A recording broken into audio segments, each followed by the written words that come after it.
Hello and welcome to Frontrunner Motorsport. We finally have some big motorsport news in 2024. Williams have decided to cut loose some dead weight for the run-in to the season's end, and Haas almost got dispossessed of all their vehicles, including the rather important Formula 1 cars. It has been such a quiet year on the news front since Lewis Hamilton announced he was moving to Ferrari for 2025, and Christian Horner has some allegations made against him, which we still don't know a whole load about. Nothing has really happened that wasn't really expected. But then after the Dutch Grand Prix, we get two tasty morsels to look at. So let's take a look at Logan Sargeant being moved out of the Williams seat and Haas's most recent troubles. Make sure you subscribe and let's jump into the video. So it's official, Logan Sargeant has been given the boot by Williams, the first Formula 1 driver to be replaced because of poor performance since Nick De Vries got kicked out of AlphaTauri and replaced by Daniel Ricciardo. And we have seen this coming for a while. Performances have been less than stellar. He still only has a single Grand Prix point to his name after 36 starts. And if you remember, he only got that after Lewis Hamilton and Charles Leclerc were disqualified in Texas in 2023. He's had a few crashes in 2024, Japan, Miami, Canada, and most recently in practice for the Dutch Grand Prix, which might have been the moment Williams decided to pull the plug. But in Logan's defence, I do think he has improved over his time in Formula 1. He was almost always at the back in races in 2023, and we have seen him occasionally move into the top 15 at times. It's not great, and he hasn't scored any points, but he did finish 11th on merit at the British Grand Prix earlier this year. Logan Sargeant has never won a championship in his racing career. He finished second to Jonathan Aberdeen in UAE F4 in 2017, third in British F4 later that same year behind Jamie Caroline and Oscar Piastri, third in Formula 3 behind Oscar Piastri again and Teo Pourchaire in 2020. It was after he finished fourth in Formula 2 in 2022 that he was picked up by Williams, more because of the sponsorship he brought than his overall talent, because whilst not terrible, he did crash a lot, and now his time in Formula 1 has come to an end. I hope this isn't the end of his racing career. Nicholas Latifi has gone back to school rather than continuing his career for now.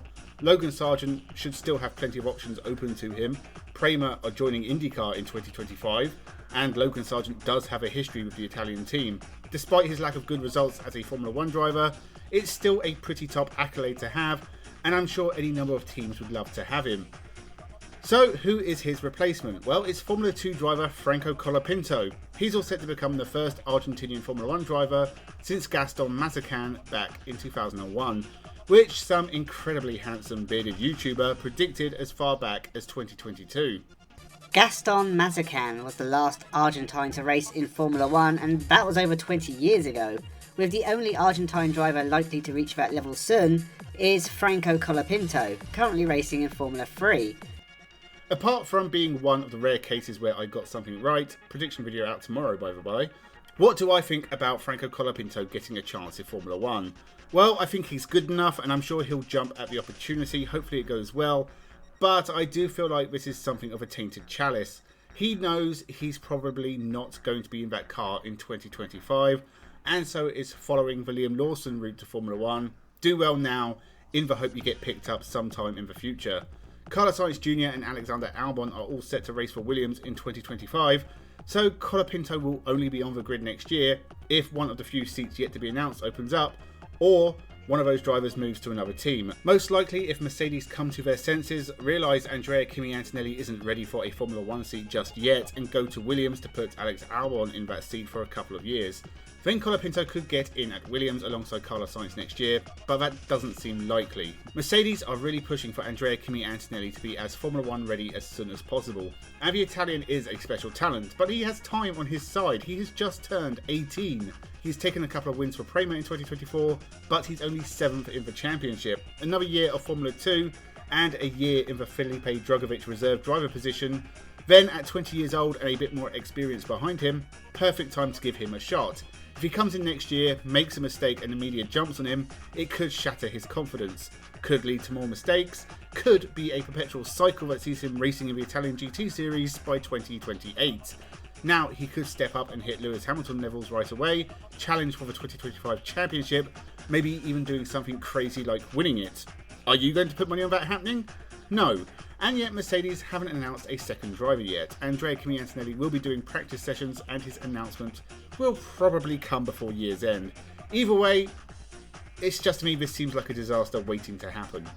But moving on from the disasters that might happen to the disasters that have been happening for years now, Haas are back in the news for all the wrong reasons. I have picked on this team a lot, but in 2024 they seem to start making some sensible decisions. Getting rid of Gunther Steiner and replacing him with Ayo Komatsu has seen them move more solidly into the midfield. And whilst I rallied against them replacing Mick Schumacher with Nico Hülkenberg, you can't argue it hasn't worked for the team, with the German veterans scoring most of their points and really excelling in qualifying for the team. But Haas have made a plethora of errors in the past, mostly going back to the Rich Energy saga, the fake Lotus paint scheme and all the embarrassment that series brought them.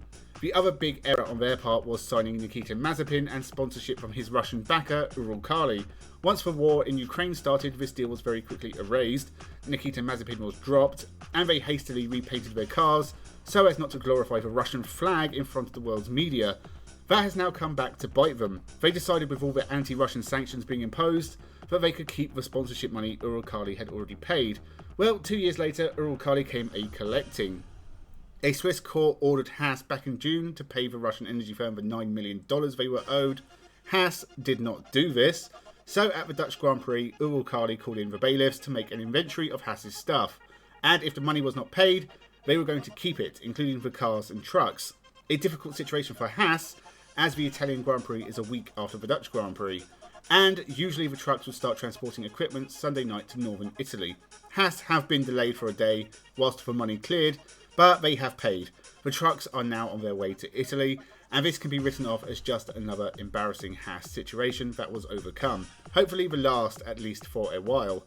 We'll have to see if this impacts the team's weekend, or if the substantial payment affects the development of the 2025 car, or if it causes issues with the money cap. But overall, I think they'll just be happy to get the trucks into Italy and back to trying to score as many points as possible.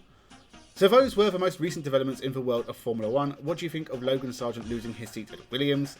What about Franco Colapinto getting his chance in Formula 1? The future of Andrea Kimi Antonelli? And of course, the most recent Haas circus. Will this be the last drama of 2024? Let me know in the comments below. Italian Grand Prix is this weekend, so make sure you subscribe so you get to hear my race review post-race, post-haste. You can become a member if you so wish. Member-only content is coming soon. Thank you very much for watching, and have a good one.